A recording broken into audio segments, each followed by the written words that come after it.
This is a Nightline Friday night special. My fellow Americans, are we better off today than we were 8 years ago? As the Clinton presidency comes to its end, thank you. A new beginning and a tumultuous defeat. You know, the realization hit him that this was finally coming to an end in a way that we had hoped it wouldn't. He then called the vice president. But how will Bill Clinton be remembered? You have some great achievements and some great accomplishments, but you also have some real disappointments and some major failures of the most intimate kind, the most personal kind. He actually achieved so much of what he promised to do, left the country in such better shape. He was a terrific steward, and he did try to point the country to the future, but he couldn't escape his past. Tonight, the Clinton years, the president and his legacy. From ABC News, this is Nightline. Reporting from Washington, Ted Koppel. It was a nickname more fitting perhaps to a candidate than to the President of the United States, but in each role, Bill Clinton proved himself time and again to be the comeback kid. We drafted his political obituary so often and with such conviction that he, at times, may have been the only one not to believe it. He was, we were told, able to compartmentalize, to engage his adversaries with one part of his brain while focusing the remainder on his presidency. But the American public seems to have had the same capacity. The voters condemned his weaknesses and simultaneously celebrated his success. My colleague Chris Bury has elicited from 20 of the president's closest collaborators their assessment of how he was able to do that. Bill Clinton survived impeachment, went on to fight a successful war in Kosovo, struggled to bring peace to the Middle East. Indeed, his final battle, the one for his legacy, continues through the final days of his second term. You'll be able to see it all laid out in a single 2-hour broadcast on Frontline on PBS next Tuesday evening. In both broadcasts, it is a mixed report, focusing on what was, tinged with a bittersweet speculation of what might have been. The one thing you learn when you were there is there's no such thing as breathing room. There doesn't seem to be a time in the modern president's life where things are calm. There's always something going on around the world. We quickly shifted from one serious matter to, an unfolding crisis in Kosovo. Good afternoon. United States forces, acting with our NATO allies, have commenced airstrikes against Serbian military targets in the former Yugoslavia. Slobodan Milosevic had plagued Bill Clinton from the beginning of his administration. Now, the president had finally pulled together the full might of NATO air power to use against him. The president made a fundamental decision that the United States and that NATO could not stand by in the last year of the 20th century, the bloodiest century in the history, and see that century end with the vindication of ethnic cleansing and with a wider war in Europe. And so he made a decision that we had to act. I have never seen to date and since the president with such a determined look in his eyes. He was certain that he was doing the right thing, and he was certain that what we were doing as far as relying on air power would work. And that was in the face of a lot of people who doubted it. The bombing campaign came under increasing criticism as targets were missed. Streams of refugees continued to pour out of Kosovo, and Milosevic did not back down. Do you think the American people understand the war, Mr. President?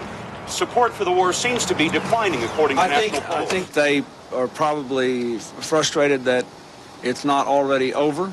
But I said in the beginning, we have to be prepared to pay the price of time. Even Bill Clinton's own inner circle wondered if his single-minded commitment to airstrikes without deploying ground troops could finish the job. frankly, I wish that we had left all the options on the table early on as you look back upon it. But I think at the time there was the sense that we had to deal with American public opinion, with the Congress, and generally the approach also with the Europeans. But as we got into June, it became clear that we were facing that moment of truth. And I remember staying up most of the night in my office in the White House, the West Wing, one of the few people there, writing a memo to the president saying that within the next week we would have to decide between a lot of very unpalatable options, including a ground invasion involving maybe 100, 150,000 or 200,000 Americans. And I think before actually my memo was typed and sent to the president, Milosevic capitulated. Thank you very much. After 78 days, Milosevic finally backed down, and Clinton, addressing the American troops, would chalk one up for his legacy. Tomorrow's dictators in other places will have to now take a harder look before they try to destroy or expel an entire people simply because of their race or religion. With the war over, the administration's domestic budget battles were also paying off.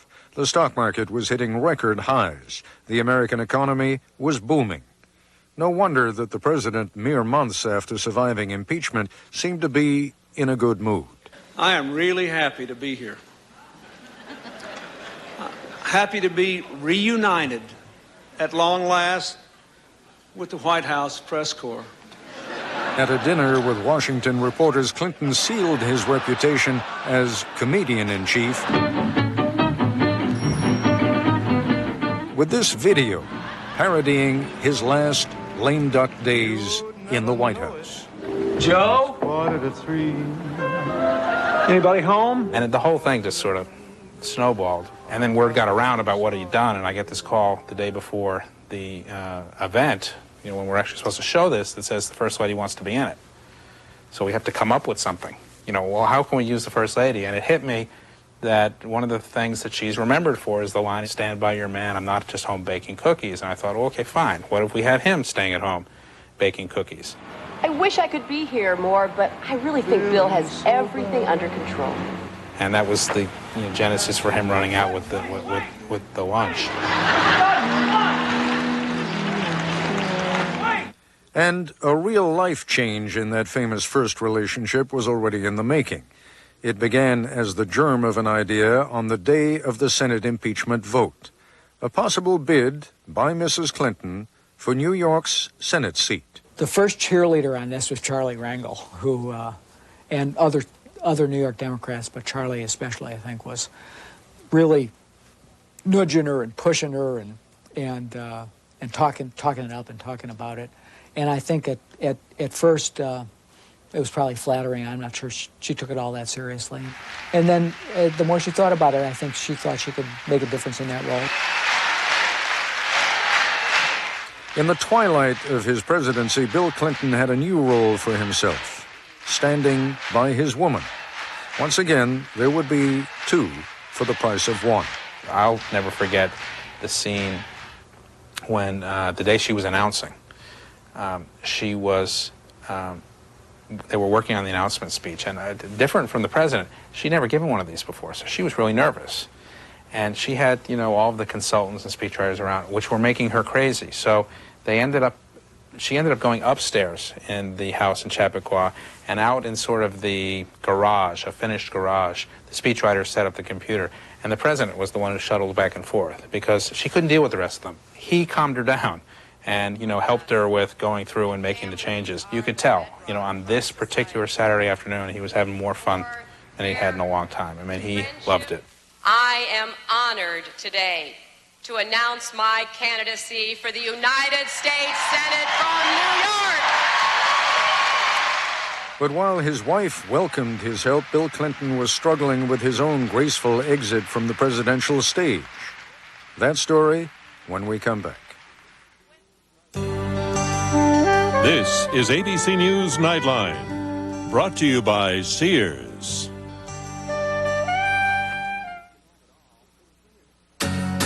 Right now, you can have it all at Sears. Because for a limited time, all home appliances are on sale. And Sears is the only place that carries all 6 top brands. But that's not all, because all TVs and camcorders are on sale. And Sears will match all competitors' prices, guaranteed. So get it all at Sears today. Sears, the good life at a great price, guaranteed. We're Pfizer. We're looking for a cure for your father's Alzheimer's, your sister's heart condition, your best friend's diabetes. We plan to spend $5 billion on research this year and have 12,000 scientists and health experts looking for the cures of the future. Why do we work so hard? Because we have fathers, sisters, and best friends too. Pfizer. Life is our life's work. Sunday, This Week shines a light on Bush's most controversial nominees with hot opinions from all sides. The political fireworks explode on This Week Sunday. If you want quality auto service and Goodyear tire value, now's the time at Laverne Tire Center. Cruise in for great deals on Goodyear tires and automotive service. And right now, when you buy a set of 4 selected Goodyear tires, including names like Aquatred, Eagle, and Wrangler, you'll get a $50 credit on your Goodyear card. For the best in tires and service, it's Goodyear. Come see us now at Laverne Tire Center for quality auto service and great tire values. iMasters has the best prices on glasses guaranteed. Right now, you can walk in and get any pair of glasses in the store for free. Just buy 1 pair of glasses and get any second pair of equal or lesser value free. We won't make you choose from brands you've never heard of. Your free pair can be any pair in the store, even thousands of name brands. So hurry in and buy 1, get any second pair free for a short time at iMasters. Also at iMasters, get a complete pair of glasses, frame and lenses for just $99.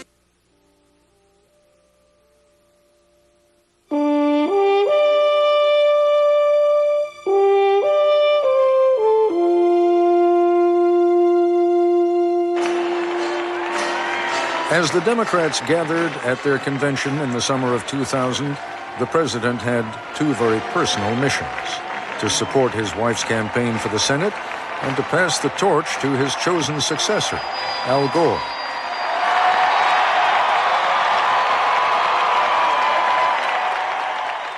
In the end, he couldn't resist the limelight just one more time, making a dramatic entrance to meet the party faithful. Well, it reminded me a little bit of the movie Spinal Tap when the band comes on the stage. But it was a kind of a grand entrance in the hall. And I remember thinking, if the thing lasted for 40 seconds, I don't know how long, but let's just assume that it did. The first 35 seconds were about the most painful thing I've ever seen, but all overtaken by the last 5 seconds. Ladies and gentlemen, the President of the United States.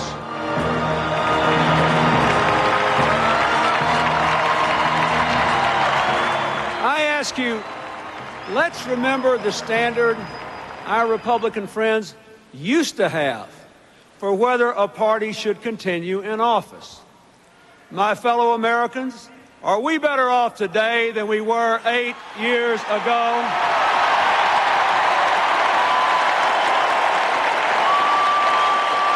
You bet we are. You bet we are. This was Clinton's last major speech as party leader, but he was still hoping to chalk up one more success for his legacy. During the last year of his presidency, the president had worked tirelessly on one elusive prize: peace in the Middle East. There's a lot of people who watched who realized if there was someone who could do it, he could, but I don't think he went in saying, you know, well, all this needs is a little bit of my charm, and we're going to sort this out. From his earliest foreign policy triumph, the Rabin-Arafat handshake in 1993, to the hard-fought plan for peace, known as the Wye River Accord, Clinton had invested as much as any president in the Middle East peace process. He was going to give it one last push at Camp David and talk about the most contentious areas of disagreement: the president spearheaded 2 weeks of intense negotiations. Because the president is a night person, and because both the Chairman Arafat and Prime Minister Barak are night people, the whole schedule kind of got reversed, and you'd actually make an arrangement to have a meeting at midnight or 2 in the morning. And so it was very much working through the night and practically working 24 hours straight.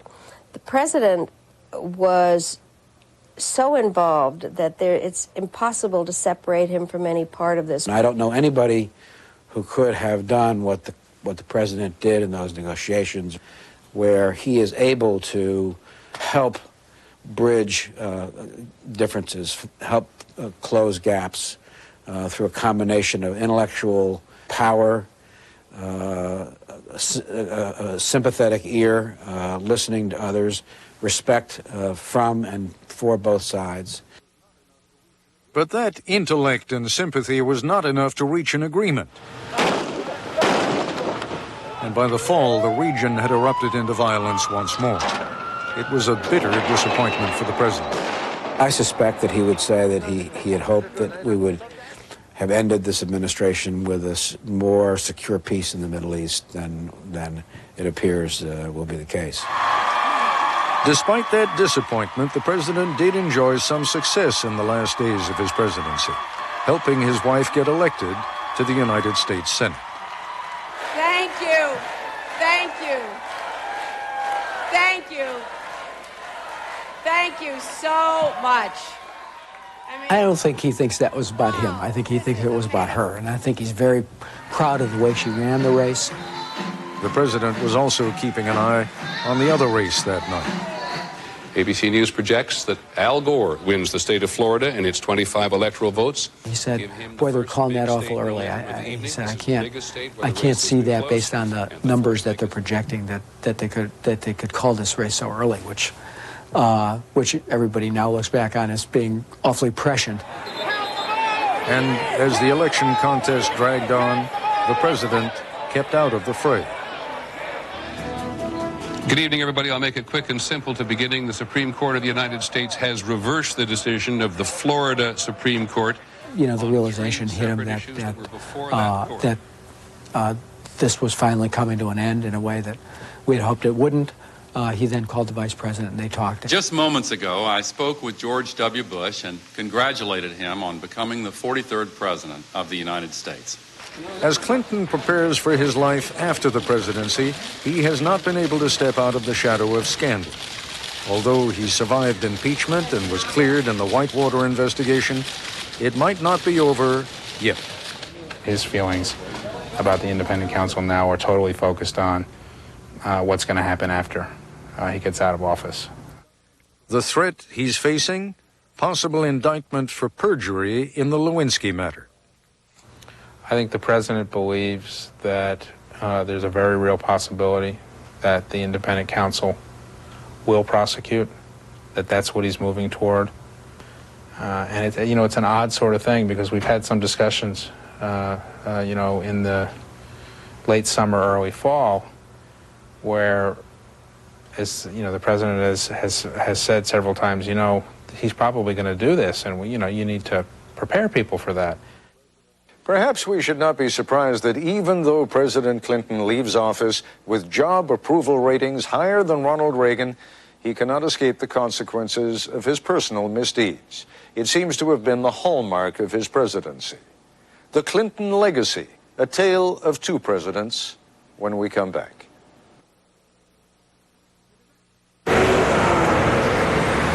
Look at that. Staples has overnight delivery. Slow down, let me see. Wow, it's free. Hey, look. Guaranteed low prices. Slow down. Staples delivers. And you can order online. This traffic's terrible. Yep. Like this every single day. That's really weird. Need office products delivered overnight? Yeah, we got that. Call 1-800-STAPLES.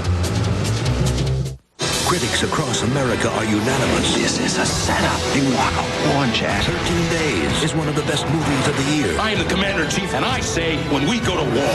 13 Days, rated PG-13. Now playing everywhere. Yes? I'm here for your DLJ Direct upgrade. Upgrade?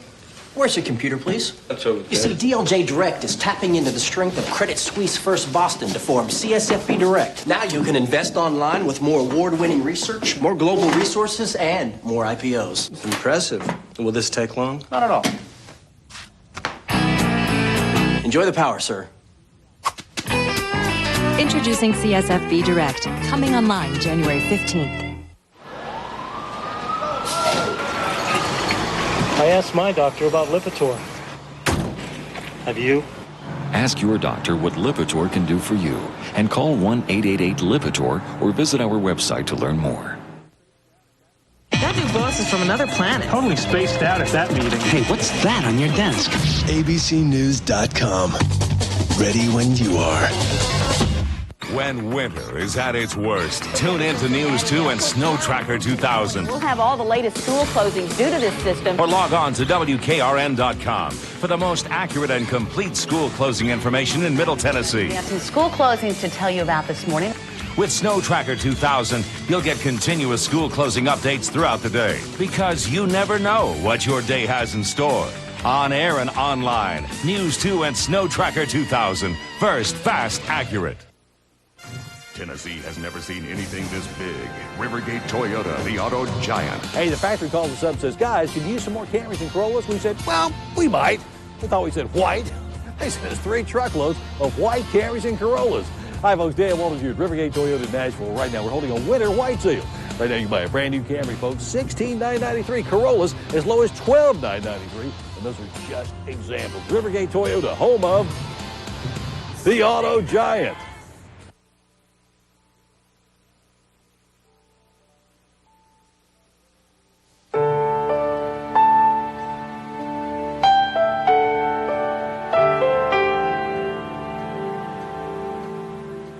As we approach the end of the Clinton presidency, we ask, how will it be remembered? What sort of legacy is left from those 2 terms of his leadership?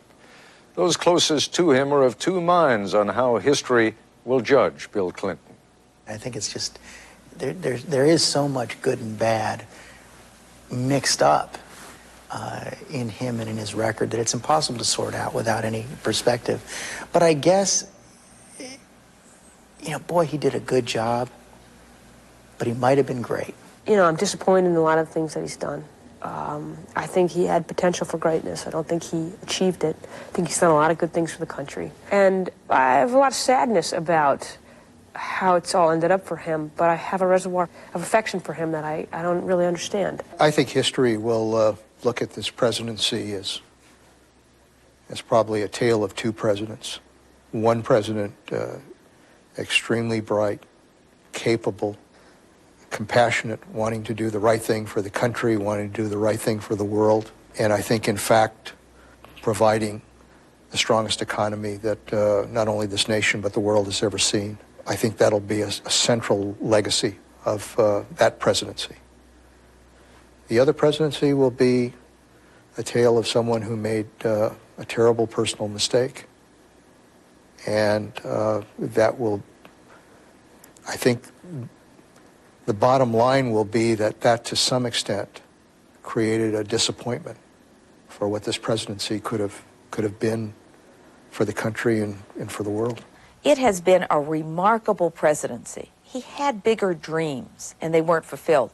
But we got a lot of things done, big things done, that made the lives of Americans, in the context of this economy, much better, significantly better. They gave more people an opportunity to go to college, to have better education, because he had bigger dreams. On Mondays and Wednesdays and Fridays, I say, thank God Bill Clinton was there, you know, to hold back the right-wing Republican tide, to preserve things that we believed in, to make the right decisions on a lot of very important issues. And then on Tuesdays and Thursdays and Saturdays, I say to myself, what a waste. All that talent and all that ability, and he did not do what he intended to do and get accomplished. Maybe if he had been more disciplined, both in terms of his agenda and also his personal life, more could have been done. And then on Sundays, I don't think about it. I'll be back with a final thought in a moment. This is the hardest thing I've ever done. I mean, these people were like family to me. Remember I met Jeannie at the company picnic? That was the best thing that ever happened to you. Yeah, taking a new job was a tough decision. Deciding what to do with my 401k money was another. I didn't want to mess it up. I called T. Rowe Price. You know, you told me about the mutual funds. Uh-huh. Yeah, well, they sent me a rollover kit, you know. Took me through it step by step. Well, made it easy for you. Yeah, piece of cake. T. Rowe Price, helping people invest with confidence for over 60 years. It's gonna be a good job. Yeah. Here, kitty, kitty. Here, kitty. Jonesy. Here, kitty.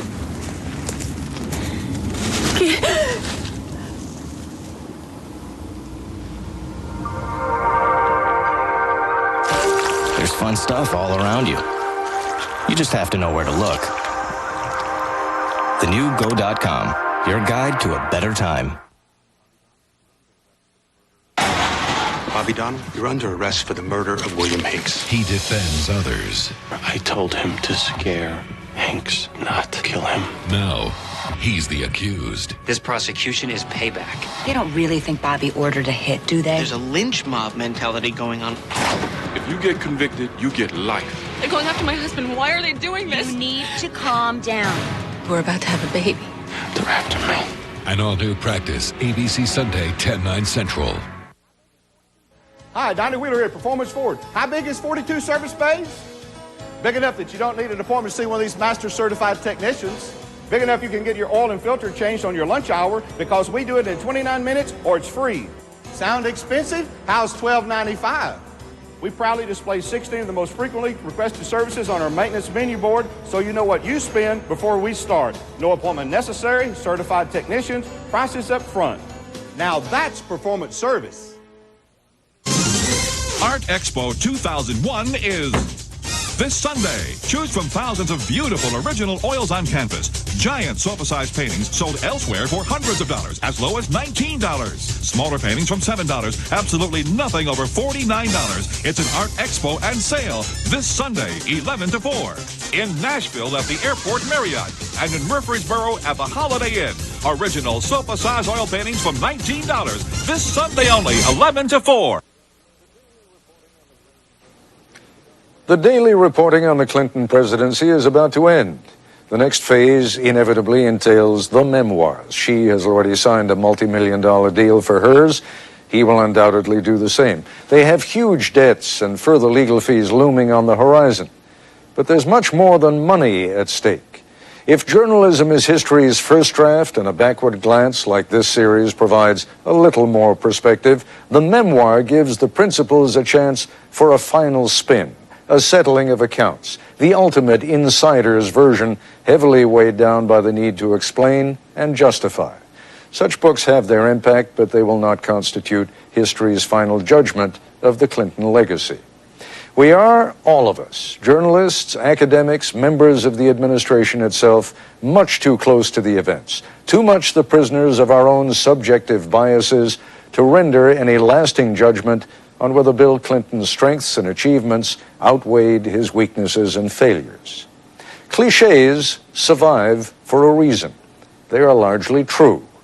And so we close the series with the ultimate refuge of the befuddled journalist. Time will tell. There's much more on the Clinton years on our website, set up with Frontline and the New York Times. Go to nightline.abcnews.com. That's our report for tonight. I'm Ted Koppel in Washington. For all of us here at ABC News, good night. To order a video cassette, transcript, or DVD of the Clinton years, please visit abcnewsstore.com. This has been a presentation of ABC News. More Americans get their news from ABC News than from any other source.